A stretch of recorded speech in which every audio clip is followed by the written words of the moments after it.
Bonjour à toutes et à tous, nous sommes le mercredi 6 mars et on fait le point sur l'actualité vendéenne à la mi-journée. Vendredi, ce sera la journée internationale des droits des femmes. Pour l'occasion, la ville de La Roche-sur-Yon va installer un village de l'égalité ce samedi 9 mars sur la place Jacques Chirac.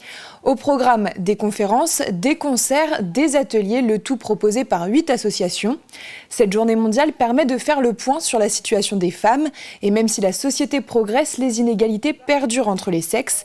En France, en 2024, à travail égal, une femme est payée 15% de moins qu'un homme. Les femmes subissent de nombreuses discriminations et pour les réduire, la sensibilisation doit commencer dès le plus jeune âge.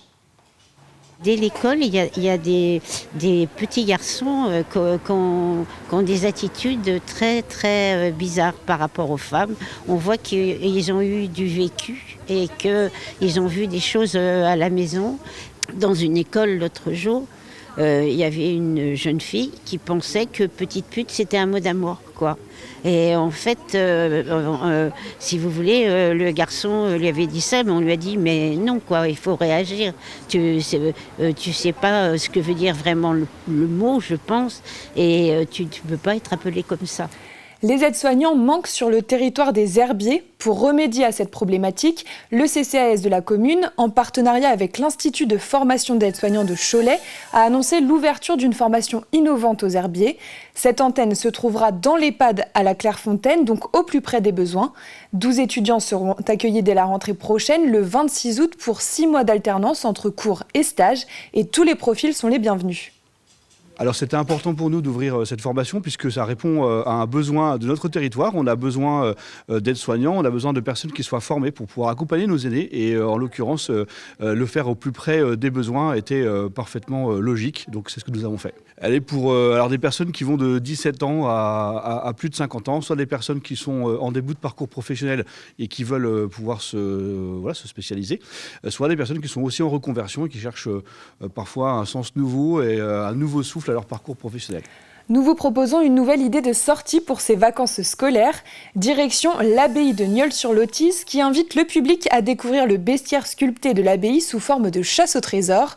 Il faut dire que le site abrite de nombreuses sculptures et certaines sont même datées du XIIe siècle. L'occasion pour les visiteurs de découvrir en même temps l'abbaye, sa fonction et la vie à l'intérieur du monastère. Cyril Guillet y a passé une après-midi. Regardez.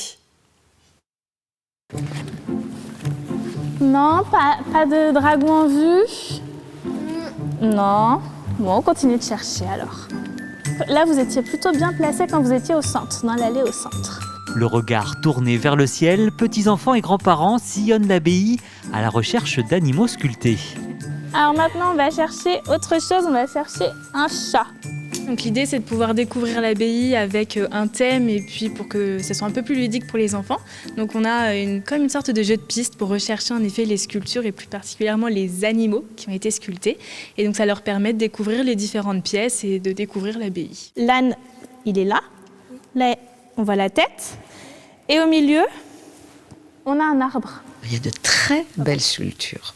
Des sculptures de la première moitié du XIIe siècle en façade. Pas partout, hein, mais en façade. Première moitié du XIIe siècle au rez-de-chaussée, au premier niveau. Et puis au deuxième niveau, vous avez des chats, des basiliques. Sur le toit, on avait une grande cuve pour récupérer l'eau de la pluie. Comme ça permettait de pouvoir se laver les mains. La découverte de ce bestiaire est agrémentée d'explications sur la vie dans l'abbaye et sur les chanoines qui l'habitaient. Pour les plus jeunes, parfois c'est très abstrait, ça reste un bâtiment qu'on voit comme ça ou une église au loin.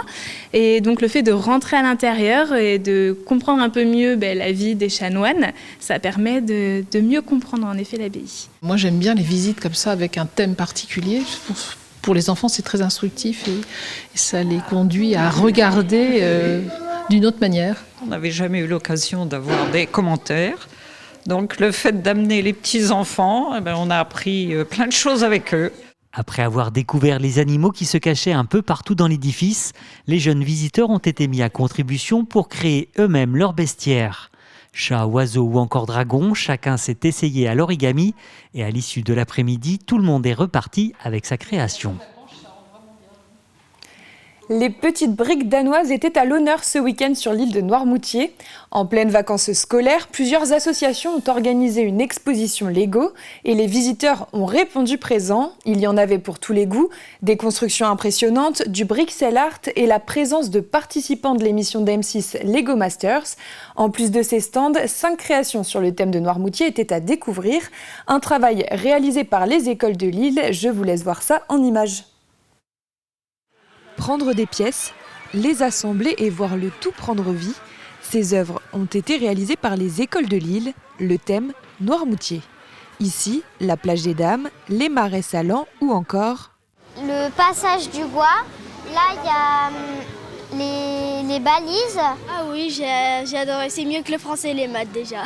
Les Lego, je détestais ça avant. Je ne savais même pas que c'était comme ça. Et du coup, là, ça m'a un peu libérée pour montrer que j'adorais les Lego. C'est Étienne, ancien candidat de l'émission Lego Masters, qui est à l'origine de ce projet. On a fait ça pendant un mois.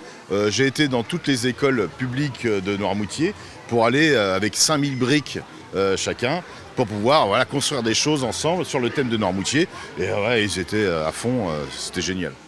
Il a été aidé par Émilie qui a co-organisé l'événement. Super important surtout de faire un événement groupé en fait. Il y a très peu d'événements où les associations arrivent à se regrouper ensemble et on est très fiers de ça justement.